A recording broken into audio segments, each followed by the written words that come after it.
আজকের দিনে জন্ম নিয়েছিলেন আমাদের মহান নেতা, সর্বশ্রেষ্ঠ বাঙালি, জাতির পিতা বঙ্গবন্ধু শেখ মুজিবুর রহমান। আজ আমরা পালন করছি তার 106তম জন্মবার্ষিকী এবং জাতীয় শিশু দিবস। শিশুদেরকে তিনি প্রচন্ড ভালোবাসতেন।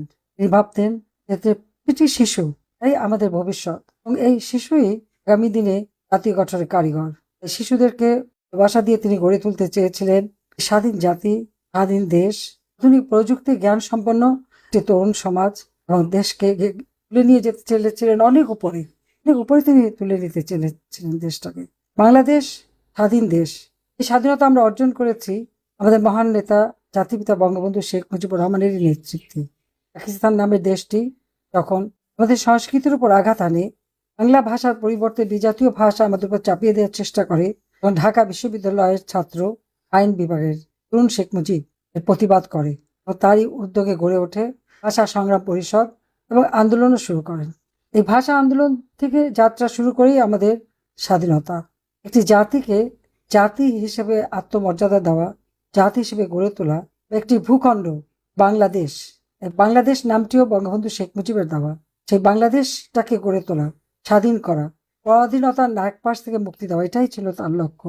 যে লক্ষ্য নিয়ে তিনি যাত্রা শুরু করেছেন সেটা সফল করেছিলেন। বাংলাদেশকে স্বাধীন করে এই জাতিকে অর্থনৈতিকভাবে উন্নত করার সব প্রকল্প এবং সব ব্যবস্থা তিনি করে যান। এমনকি স্বল্পোন্নত দেশ হিসেবে বাংলাদেশকে মর্যাদাও দিয়েছিলেন। আমাদের দুর্ভাগ্য, তিনি তার কাজ সমাপ্ত করতে পারলেন না, সমাপ্ত করতে দেওয়া হলো না। ঘাতকের নির্মম বুলেট কেড়ে নিল আমাদের জাতির পিতা বঙ্গবন্ধু শেখ মুজিবকে। একই সাথে আমি হারালাম আমার মা, আমার 3 ভাই, ছোট্ট শিশু রাসেলকেও কিন্তু ঘাতকরা রেহাই দেয়নি। আমার 2 ভাতৃবধূ, আমার চাচা, আত্মীয় পরিবার পরিজন। 15ই আগস্টে যারা শাহাদাত বরণ করেছেন তাদের আত্মার মাগফিরাত কামনা করি। বঙ্গবন্ধু শেখ মুজিব সেই ছোটবেলা থেকেই সাধারণ মানুষের প্রতি তার একটা দরদ ছিল, ভালোবাসা ছিল। আমি আমার দাদির কাছে গল্প শুনেছি, আমি সেই গল্পই আজকে শোনাবো। রাজনৈতিক বক্তৃতা তো অনেক দেই, কিন্তু এখন আমি আমার দাদির মুখ থেকে আমার বাবার যে গল্প শুনতাম সেই গল্প সবাইকে আমি শোনাবো এখন। বিশেষ করে আজকে জাতীয় শিশু দিবস, আমি ছোট্ট সোনামণিদের উদ্দেশ্য করেই বলতে চাই। যখন স্কুলে পড়তেন, আমার দাদা চাকরি করতেন গোপালগঞ্জে। তখন দাদি একদিন আমাদের গল্প করলেন, যখন স্কুল ছুটি হতো ওখানে একটা আম গাছ ছিল, আম গাছ তলায় তিনি যে দাঁড়াতেন কখন তার খোকা বাড়ি ফিরবে। একদিন দেখেন গায়ে যে চাদরটা, সেই চাদরটা পরে ফিরছে। কাছে আসলে বললেন যে কিরে খোকা, তোর কাপড়? একটা গরিব মানুষ, খুব শতচিহ্ন মা, আমি তাকে তার জামা কাপড়টা দিয়ে দিয়েছি। আমার দাদা দাদিও আবার সবসময় খুব, আমার আব্বা যাই করতেন তাকে উৎসাহ দিতেন, কখনো বকাঝকা করতেন না। এটা খুব অবাক ব্যাপার, তাই না? সাধারণত এরকম হলে তো বাবা বকাই দেন। আগের দিনে তো অত রাস্তাঘাট ছিল না।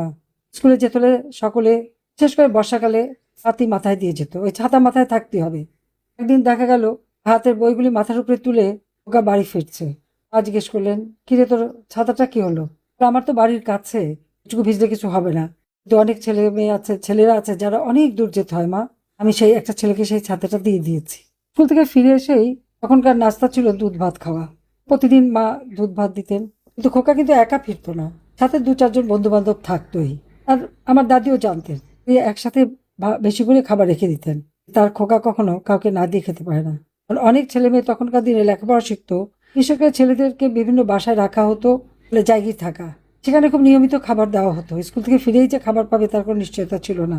খোকা গল্প ছড়ে তাদের কাছ থেকে যখন শুনতো তখন তার মনটা কাঁদতো, এবং সেইভাবে সেই খাবারও তিনি ভাগ করে খেতেন। একবার খুব দুর্ভিক্ষ দেখা দেয়, তখন সবাই গ্রামের বাড়িতে, টুঙ্গিপাড়া, কারণ এই টুঙ্গিপাড়াতেই তো ছোট্ট খোকার জন্ম। টুঙ্গিপাড়ার ওই সবুজ শ্যামল ছায়া ঘেরা একটি গ্রাম। একদিকে তার বাইগান নদী, অপরদিকে মধুমতি নদী, মাঝখানে বাইগান নদী আর মধুমতি নদীর সংযোগ খাল, এরই ভিতরে টুঙ্গিপাড়া বসতি। টুঙ্গিপাড়া যেদিন ছোট্ট খোকা জন্ম নেয়, আমার দাদির বাবা আমাদের ওই অঞ্চলে সকলে ওনাকে বড় মিয়া বলেই ডাকতেন। ছোট্ট খোকাকে কোলে নিলেন, কোলে নিয়ে দেখে বললেন, তোর ছেলের নাম রাখলাম শেখ মুজিবুর রহমান। একদিন দেখবি তোর ছেলের অগোজ জোড়া নাম হবে, অর্থ হলো তারা বিশ্বব্যাপী খ্যাতিমান হবেন। সেই নানার কথাটাই কিন্তু সত্য হলো। আর খোকা যে বড় হচ্ছিল, প্রথম 2 বোন, তারপরেই খোকার জন্ম। 2 বোন তো সারাক্ষণ ছোট ভাইটিকে নিয়ে ব্যস্ত।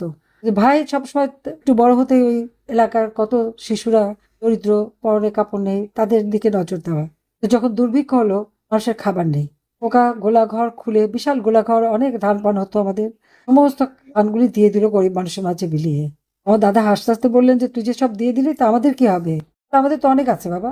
এই যে মানুষকে দান করার একটা মানে আন্তরিকতা, ওখানে এই ছোটবেলা থেকেই কিন্তু সেই বিশ্বাসটা এসেছিল এই ধৈর্য মানুষের জন্য তাকে কিছু করতে হবে। ওকা ধীরে ধীরে বড় হতে থাকলো। স্কুলে পড়ে গোপালগঞ্জে, খেলাধুলা খুব পছন্দ করতেন, বিশেষ করে ফুটবল। আমার দাদাও কিন্তু ফুটবল খেলতেন। ওই ফুটবল খেলার অনেক গল্প আমার দাদার কাছে শুনতাম। স্কুলে একটা হচ্ছে ছাত্রদের টিম, একটা ছিল অফিসার্সদের টিম। অফিসারদের টিমে ক্যাপ্টেন ছিলেন আমার দাদা। একবার খেলা হবে, সেই টুর্নামেন্ট চলছে। ছাত্ররা তো অত টাকা পয়সাই বা পাবে কোথায়, বাইরে থেকে এত বেশি খেলোয়াড়ই বা আনবে কোথায়? তো ছাত্র টিম থেকে সেই ছোট্ট মুজিব বললেন যে না, আজকে খেলা হবে না, আমরা কদিন রেস্ট নিয়ে খেলবো। আর ক্যাপ্টেন সাহেব মনে করলেন, মানে অফিসারদের ক্যাপ্টেন শেখ লুৎফর রহমান আমার দাদা, তিনি মনে করলেন না আজকেই খেলতে হবে। ছেলের কাছে তো আর হেরে যেতে পারেন না, বা ছাত্রদের কাছে হারতে পারেন না, এটাই ছিল। এটা নিয়ে খুব মানে একটা দুই জনের দ্বন্দ্ব। স্কুলের যিনি মাস্টার প্রিন্সিপাল ছিলেন একজন বিদেশি ছিলেন তখন, তিনি একবার ওখানে যাচ্ছেন এখানে যাচ্ছেন, এবং আর টিচাররা সেই বাপ বেটাকে কিছুই তুই বোঝাতে পারছেন না। অবশেষে ওকাই হার মানলো, খেলতে হলো, যথারীতি হেরে গেল। তা আমার দাদা যখন আমাদের কাছে গল্প করতেন যে তোমার আবে এই শুকনা লিকলিকে ছিল, ফুটবলে একটা লাথি মারলেই চিৎ করে পড়ে যেত, তখন আমার আব্বা আবার খুব খেপে যেতেন। আব্বা আপনি আপনাদের কি বলেন, আমি তো আপনাদের হারাতাম, কিন্তু আপনারা তো অনেক ভালো ভালো প্লেয়ার নিয়ে আসতেন, সেই জন্যই তো পারিনি। আমরা খুব মজা পেতাম এই গল্প শুনতে। আব্বা ফুটবল খেলতে এত পছন্দ করতেন যে এই যে বাবা ছেলের মধ্যে কম্পিটিশন, এই কথাগুলি সবসময় আমরা গল্প শুনতাম। এবং আমার বাবা যা অসমাপ্ত আত্মজীবনী, সেখানে কিন্তু এই কথাটা লেখা আছে। আবার একটা গ্রাফিক নভেল আমরা বের করেছি, কার্টুন এঁকে, সেটা সিআরআই থেকে বের করা হয়েছে। সেখানে কিন্তু এই গল্পগুলি খুব সুন্দরভাবে দেয়া আছে। আমাদের ছোট্ট সোনামণিরা যদি সে বইগুলি পায়, তারা পড়তে পারে। একটা দেশের দায়িত্বভার নিতে হলে এ মানুষটিকে যেভাবে গড়ে উঠতে হবে, সেখানে তার বাবা মা ভাই বোন পরিবার সকলেই একটা সহযোগিতা লাগে। আর আমার মা তো আমার দাদা দাদির কাছেই মানুষ, কারণ আমার মার ছোট্টবেলা ওনার বাবা মারা যান। আমার নানা যশোরে একটা সমবায়তে চাকরি করতেন। তিনি খুব একটু সাহেবী কেতাদুরস্ত ছিলেন। তিনি ওই যুগে ভাবতেন এবং চিন্তা করতে বলতেন যে তিনি তার দুই মেয়েকে তিনি বিয়ে পাশ করাবেন, পড়াশোনা করাবেন। কিন্তু দুর্ভাগ্য হলো যে যেদিন ওখানে বাসা টাসা নিয়ে তিনি রেডি হলেন নিয়ে যাবেন, তখন তো যাতায়াত খুব কষ্টকর ছিল। একদিন দুই দিন লেগে যেত আসা যাওয়া করতে, নদী পথেই যেতে হতো। তো আমার নানা অসুস্থ হয়ে ওই যশোরে মারা যান। যখন আমার নানা মারা যান, আমার মায়ের দাদা তার একমাত্র ছেলে।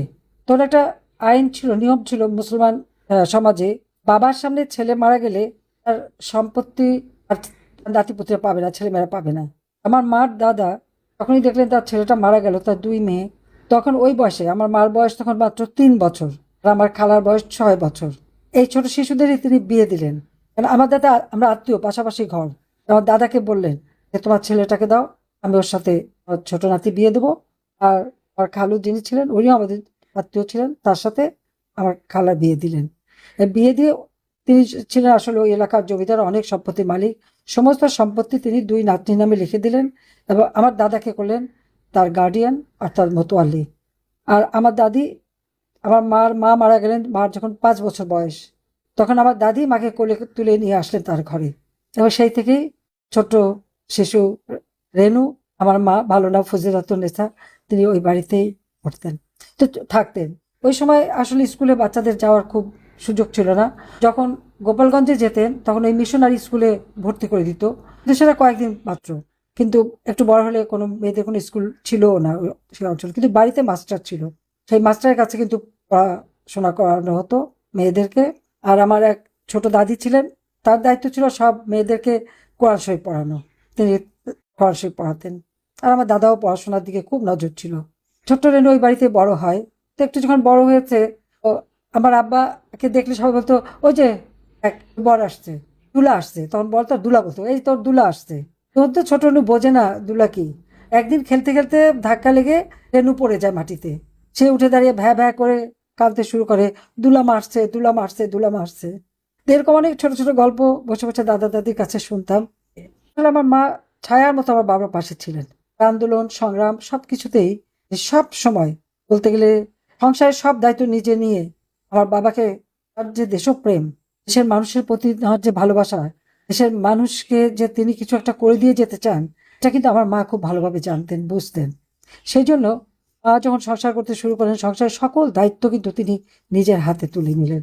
এমনকি আমার বাবা মন্ত্রী হলেন 52 সালে, যখন মন্ত্রিসভা চলে গেল, বন্ধ করে দেওয়া হলো, পাকিস্তানিরা বন্ধ করে দিল, তাকে গ্রেপ্তার করে নেওয়া হলো, আমার মাকে আমি কখনো ভেঙে পড়তে দেখিনি। এবার আবার 56 সালে মন্ত্রী হলেন। আমাদের আওয়ামী লীগ পার্টিটা আসলে ভেঙে গেল, মৌলানা ভাসানী সাহেব পার্টিটা ভাঙলেন। সেই সময় আমার বাবাকে পার্টি থেকেই আহ্বান করা হলো এই পার্টির দায়িত্ব নিতে। তিনি ছিলেন তখন আওয়ামী মানে মন্ত্রী। তিনি মন্ত্রিত্ব ছেড়ে দিলেন, আওয়ামী লীগের তখন সাধারণ সম্পাদকের দায়িত্ব তিনি নিয়ে দল গোছাতে গেলেন। সাধারণত আমরা দেখি মানুষ দল ছাড়ে ক্ষমতার লোভে, আর আমার বাবা কিন্তু মন্ত্রিত্ব ছেড়ে দিলেন ওই আওয়ামী লীগ সংগঠনটাকে গড়ে তুলতে। কারণ ওই যে 48 সালে মাতৃভাষা কেড়ে নেওয়ার যে চক্রান্ত, সেই চক্রান্ত যে তিনি রুখে দাঁড়িয়েছিলেন, পর থেকেই তার ভিতরে এই বাঙালি জাতিকে মুক্তি দেওয়া, বাঙালি জাতিকে ক্ষুধা দারিদ্র্য থেকে উন্নত করা, মুক্তি দিয়ে একটু সুন্দর উন্নত জীবন দেবেন এবং জাতির জন্য একটা রাষ্ট্র গড়ে তোলা, এই ধ্যান, এই চিন্তা তখন থেকেই তার মাথায় ছিল। তার জন্য দরকার সংগঠন, তাই তিনি সংগঠনের দায়িত্ব নিলেন। আমার মা কিন্তু কখনো এই যে আমার বাবা মন্ত্রিত্ব ছাড়লেন তার জন্য যে কোনো অভিযোগ অনুযোগ করা তা কখনো করেননি, বরং উৎসাহ দিয়েছেন। আজকে আর কেউ বেঁচে নেই, ঘটনাচক্রে আমরা 2 বোন বেঁচে গেছি। এই বাচ্চাটা যে কত কষ্টের, আমার মতো আপনজন হারায় তারাই বুঝতে পারে। তারপরেও আমি দায়িত্ব নিয়েছিলাম, কারণ আমরা বিদেশে ছিলাম, জার্মানিতে। এরপর আমরা রাজনৈতিক আশ্রয় নিয়ে ভারতে থাকি। 6 বছর পর দেশে ফিরতে সুযোগ পাই। সারা বাংলাদেশ আমি ঘুরে বেড়াই। একটা যুদ্ধ বিধ্বস্ত দেশ, অল্প সময়ের মধ্যে প্রত্যেকটা ধ্বংসপ্রাপ্ত স্কুল মেরামত করে দিয়ে, রাস্তাঘাট পুল ব্রিজ মেরামত করে দিয়ে এই দেশটাকে গড়ে দিয়েছিলেন আমার বাবা। কিন্তু আবার এসে দেখি সেই দেশ আবার সেই ক্ষুধা দারিদ্র্যে জর্জরিত। সেখান থেকে কিভাবে মুক্তি দেব, আমার বাবার যে আকাঙ্ক্ষা সেটা পূরণ করবো, সেই লক্ষ্য নিয়ে কাজ শুরু করি। ক্ষমতাটা আমার কাছে কোনো ভোগের বস্তু ছিল না, এটা আমার কাছে একটা দায়িত্ব। এই দায়িত্ববোধটা আমি আমার বাবার কাছ থেকে পেয়েছিলাম। তিনি সবসময় বলতেন, দেশকে ভালোবাসো, দেশের মানুষকে ভালোবাসো, সেই ভালোবাসা হবে নিঃস্বার্থ। আমি এটা বিশ্বাস করতাম এবং সেভাবে দেশকে গড়ে তুলেছিলাম। সেই স্বল্পোন্নত দেশ থেকে দেশকে উন্নয়নশীল দেশে উন্নীত করি, ডিজিটাল বাংলাদেশ গড়ে তুলি। ডিজিটাল মাধ্যমে অর্থাৎ কম্পিউটারের মাধ্যমে অনলাইনে বাংলাদেশের মানুষ সব সুযোগ পেয়েছে। আমাদের স্কুলগুলিতে আমি কম্পিউটার ট্রেনিং এবং ল্যাবরেটরি করে দিয়েছি, ট্রেনিংয়ের ব্যবস্থা করা, প্রত্যেকটা স্কুল নতুন বিল্ডিং করে দিয়েছি। কারণ প্রাইমারি স্কুলগুলি, প্রাইমারি শিক্ষাকে স্বাধীনতার পর আমার বাবা কিন্তু সম্পূর্ণ অবৈতনিক করে দেন, মেয়েদের শিক্ষা অবৈতনিক করে দেন। যে শিক্ষাকে তিনি মনে করতেন দারিদ্র্যমুক্ত বাংলাদেশ গড়ে তোলার সব থেকে বড় হাতিয়ার, কাজে শিক্ষার উপর তিনি গুরুত্ব দিয়েছিলেন। আমি যখন সরকারে আসি, আমাদের মেয়ে শিশুরা মাত্র 45 ভাগ স্কুলে যেত, আমি তা 98 ভাগে উন্নীত করে দিই। যারা প্রতিবন্ধী বা দৃষ্টি প্রতিবন্ধী তাদেরও শিক্ষার ব্যবস্থা আমরা করে দিয়েছি। তাছাড়া কম্পিউটার সারা বাংলাদেশে আমরা ডিজিটাল সেন্টার করে দিই। কম্পিউটারের মাধ্যমে ভর্তির ফর্ম, চাকরি আবেদন, ভিসা ফর্ম, জন্ম নিবন্ধন, পরীক্ষার রেজাল্ট, স্কুলে স্কুলে কম্পিউটার ল্যাব করে দিয়ে সেখানে শিক্ষাটার জন্য দৃশ্যমান হয়। আধুনিক প্রযুক্তি জ্ঞান সম্পন্ন আমার শিশু গড়ে ওঠে, তরুণ সমাজ গড়ে ওঠে। সেইভাবে আমরা গড়ে তুলেছি। মানুষের আজকে মানে যত রকমের, যেমন অবসর ভাতা, গ্যাসের বিল, পানির বিল, বিদ্যুতের বিল থেকে শুরু করে প্রবাসীদের সাথে সাক্ষাৎ করা, ভিডিও কনফারেন্সের মাধ্যমে যাদের দীর্ঘদিন দেখতে পারতো না তাদের দেখার সুযোগ সবই আমি করে দিয়েছি। ওয়াইফাই কানেকশন সমগ্র বাংলাদেশে, প্রতি ঘরে ঘরে বিদ্যুৎ পৌঁছে দিয়েছি। ফ্রিল্যান্সারদের ট্রেনিং করানো, ঘরে বসে দেশে বিদেশে অর্থ উপার্জন করতে পারে, কাজ করতে পারে। 9টা ভাষা শেখার ব্যবস্থা করার অ্যাপ করে দিয়েছি। আমরা প্রত্যেকটা কাজ যেন আধুনিক প্রযুক্তি জ্ঞান সম্পন্ন হয় এবং আমাদের মানুষ ছোট শিশু থেকে একটা তরুণ সমাজ যেন ওভাবে গড়ে ওঠে, সেই ব্যবস্থাটাই আমরা করে দিয়েছি। প্রত্যেক শিশু, প্রত্যেকটা অফিস আদালত, একবার সেক্রেটারিয়েট থেকে সব জায়গায় শিশু দিবা যত্ন কেন্দ্র, যেমন বাচ্চাদেরকে মাকে ঘরে রেখে না আসতে হয়, বাচ্চাদের রাখা আর কর্মক্ষেত্রে রাখার ব্যবস্থা, সেটা গার্মেন্টস শ্রমিকদের জন্যই হোক আর সেই সেক্রেটারিয়েট সচিবালয় হোক, সেখানে আমি করে দিয়েছি। এমনকি এই অফিসে বাচ্চাদের নিয়ে আসার জন্য বাসে যারা আসতো তাদের জন্য আলাদা সিটের ব্যবস্থা করে দিয়েছিলাম। 96 সালে যখন আসি তখন থেকে এই কাজগুলি করে যাই। বাংলাদেশে এখন রাস্তাঘাট সবকিছু এমনভাবে উন্নত করে দিয়েছি যে বাংলাদেশ যদি আজকে 20 বছর আগের বাংলাদেশ কেউ চিন্তা করে, সেই বাংলাদেশ না। সারা বিশ্বের কাছে বাংলাদেশ উন্নয়নের রোল মডেল হিসেবে স্বীকৃতি পেত। ধর্ম বর্ণ নির্বিশেষে সকলে সমানভাবে চলতে পারত। যারা প্রতিবন্ধী একসময় তাদেরকে দেখলে মানুষ ব্যঙ্গ করত। আমার মেয়ে সাইমা হোসেন পুতুল, সাইমা ওয়াজেদ পুতুল, এই পুতুল কিন্তু সে একজন শিশু বিশেষজ্ঞ।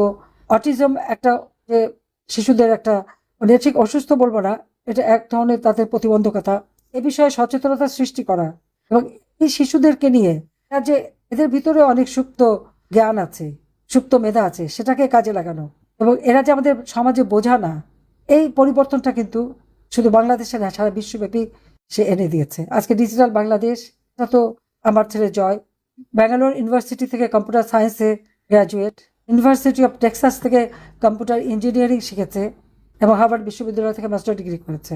রেহানার ছেলে মেয়ে তারাও প্রত্যেকে, কেউ এলএসসি থেকে মাস্টার ডিগ্রি, টিউলিপ যেহেতু ডাবল মাস্টার্স, একটা ইংরেজি ভাষা, একটা হচ্ছে গভর্নেন্সের উপরে, ব্রিটিশ পার্লামেন্টে এমপি, মন্ত্রিসভার সদস্য ছিল, সে রিজাইন করে দিয়েছিল। আমাদের দেশেরই একজনের মানে ক্ষমতা দখল করেছিল, তারই সেই যে নানাভাবে চক্রান্ত করেছিল, তারপর সে রিজাইন দিয়ে তার বিরুদ্ধে অভিযোগ তদন্ত করতে বলে। রেহানার ছোট মেয়ে অক্সফোর্ড থেকে পাশ করা ও কাউন্টার টেরোরিজমের উপরে কিংস কলেজ থেকে সে মাস্টার ডিগ্রি করেছে। আমাদের ছেলেমেয়েদের একটা শিক্ষা দিয়েছি যে ধন সম্পদ কিছু না, শিক্ষা বড় সম্পদ। কিন্তু আজকে কি দুর্ভাগ্য, এই বাংলাদেশটা যখন একবার আমরা উন্নয়নের শিখরে নিয়ে যাচ্ছি, উন্নয়নশীল দেশের মর্যাদা পেয়েছি, তখন এই ক্ষমতা দখলের নামে আজকে সমস্ত উন্নয়ন ধ্বংস করে দিয়েছে। আজকে শিশুদের নিরাপত্তা নাই, প্রতিনিয়ত নারী শিশু ধর্ষিত হচ্ছে। আজকে বহু ছেলে মেয়ে লেখাপড়া করতে পারে না, তাদেরকে পড়াশোনা করতে দেওয়া হয় না। কেন? আওয়ামী লীগ, কেন? মুক্তিযোদ্ধা পরিবার হলেই তারা পড়াশোনা করতে পারবে না?